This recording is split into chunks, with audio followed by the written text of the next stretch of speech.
I think we are legally obligated to talk about Monster Carnival now, seeing as we make Poptropica videos and it's October. And because Messable Being is holding us at gunpoint. Happy almost Halloween! And if you don't celebrate Halloween, happy almost end of October. This month we've been making more spooky-ish themed videos, and this one we've really been looking forward to doing. Monster Carnival is an island that Theo and I both agree could have been the best Poptropica island to date, probably better than Astronaut. However, because of some light racism, awkward pacing, and just some lacking story elements, it sadly fell a little short and just ended up being a good island when it could have been absolutely amazing. But we aren't talking about all of that today. Must of a Being here on YouTube already made a video discussing the missteps taken with Ringmaster Raven, and that'll be linked in the iCard above if you want to watch that after this. It's very well researched and is definitely worth checking out. However, as the title says, this video isn't about the problems with Ringmaster Raven. It's about the actual horror within the island. You see, Poptropica has made creepy islands before, and fans even made probably one of the creepiest islands yet with Bloody Shrink Ray. The potential for truly terrifying stuff is there in Poptropica. People still talk about, to this day, how terrified they were of the Jersey Devil or the voice in Ghost Story. So why doesn't Monster Carnival have the same effect? So that's what we're talking about today, how Monster Carnival almost gets horror right, but just misses the mark when it comes to some elements. You would expect in an island called Monster Carnival for you to be in for a spooky ride, but honestly when playing the island, the genuinely creepy stuff isn't as abundant as you would expect, and the Dimension Bros are here to tell you why. Let's start off with the most obvious reason Monster Carnival isn't that scary. It's in a kid's game, and it's for kids. A 17 plus horror game is going to have a lot more wiggle room when it comes to shocking and scaring the player than a game meant for kids like 5 and up. Poptropica has to set its limits, and that's okay. There's plenty of way to create a scary experience for kids, just Monster Carnival doesn't really utilize them. So what exactly are these limitations? Well, there isn't a set rulebook for what not to do when it comes to creating horror for children, but these generally are the rules that are followed by Poptropica, Goosebumps, Halloween movies and TV specials, and all sorts of scary kids media. Number 1 is you can't have too many jump scares. 1 or 2 is fine, but if the whole island is going to be full of just jump scares, kids will stop playing. Even though there's an army of 7-year-olds watching Markiplier play FNAF, and then buying FNAF toys at Walmart, those children don't actually play the game.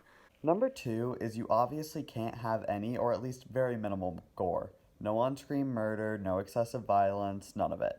Obviously, this isn't at all a problem within Poptropica as it never gets gory, but if you want it to, play Bloody Shrink Ray coming out this Friday. Linked in the description below will be a custom quest browser extension to Google Chrome to not only play Bloody Shrink Ray, but all the custom quests created by Poptropica fans.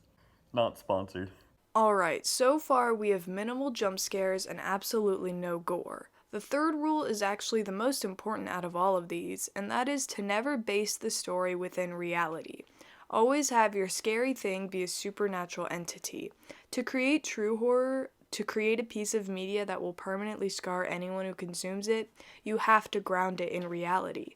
People will always be more scared of a serial killer than they will be a made-up monster. And this is why you always use a supernatural force as the scary thing in kids' media.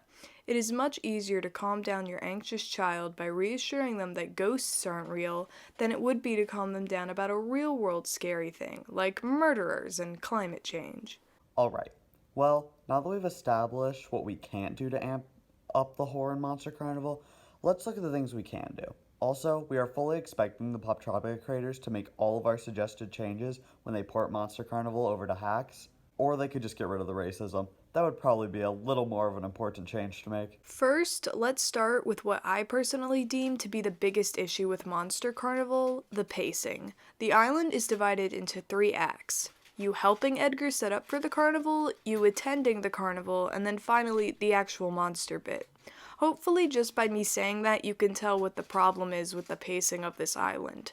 The island is called Monster Carnival, but you spend 2/3 of the island just setting up and being at a normal carnival. There's a bit of an ominous atmosphere that does set up the later horror very nicely, but the thing with ominous setup is that the setup shouldn't be the bulk of the story. How would I propose fixing this is just cutting the first act altogether. When you arrive at the island, you just want to get into the carnival, but you don't have a ticket. You'll meet Edgar, who says he'll let you in the carnival if you do a favor for him. So instead of the multiple mini fetch quests in the first act, you just go through one and then you're at the carnival. Act 2 plays out like it originally did, and Act 3 begins in a similar fashion. However, we propose that Act 3 goes a bit differently. Instead of you just making a chemical potion and doing a garbage boss fight, instead, each monster version of the Carnies is their own boss fight. You have to go and defeat each monster at the carnival.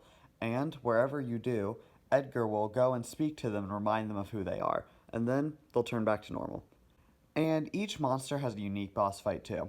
The weight guesser could have a math related one, the tunnel of love worker could have like a subway surfer esque chase scene through the tunnel of love, and the strength test lady could have your standard Mario style boss fight where you just need to hit them a certain amount of times.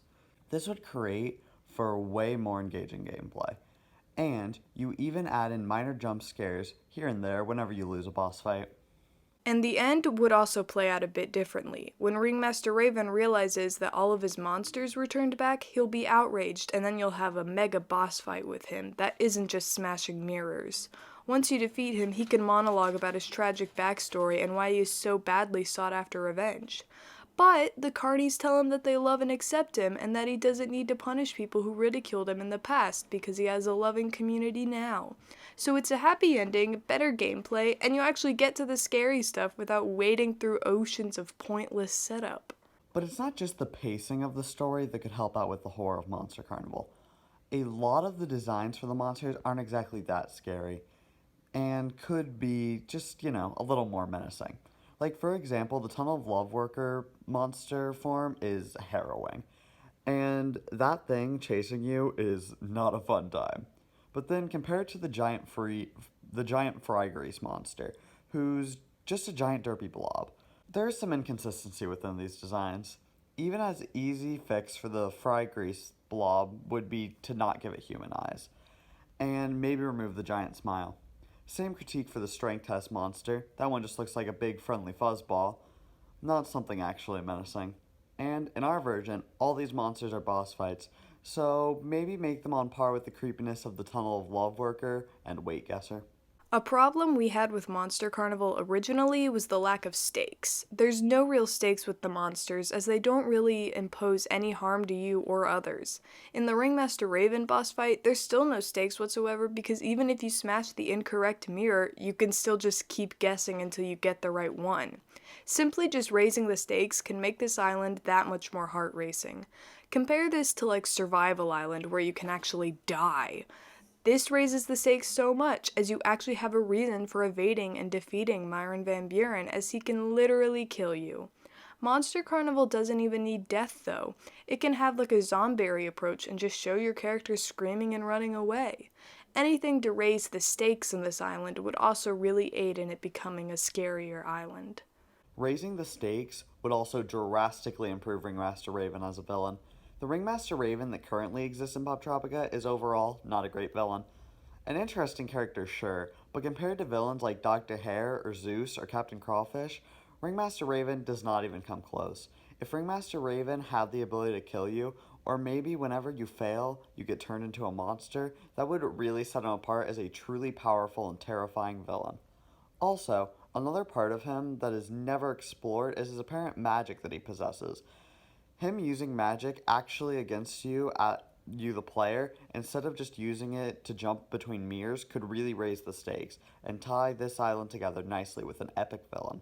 So in an ideal world, the Poptropica creators watch this video, take notes, and make all of our suggested changes for the hacks port, solidifying Monster Carnival as one of the best Poptropica islands ever. However, even if the creators end up watching this video, they're not going to make any of the changes to the island in the hacks port. We're going to be stuck with the same wasted potential of an island forever. If only we had an island that truly understood horror. Oh wait, Bloody Shrink Ray is coming out this Friday. Also, we're only a few subscribers away from 150 subs, so if you aren't subscribed, please do that. Thank you so much for watching, and go play some Poptropica.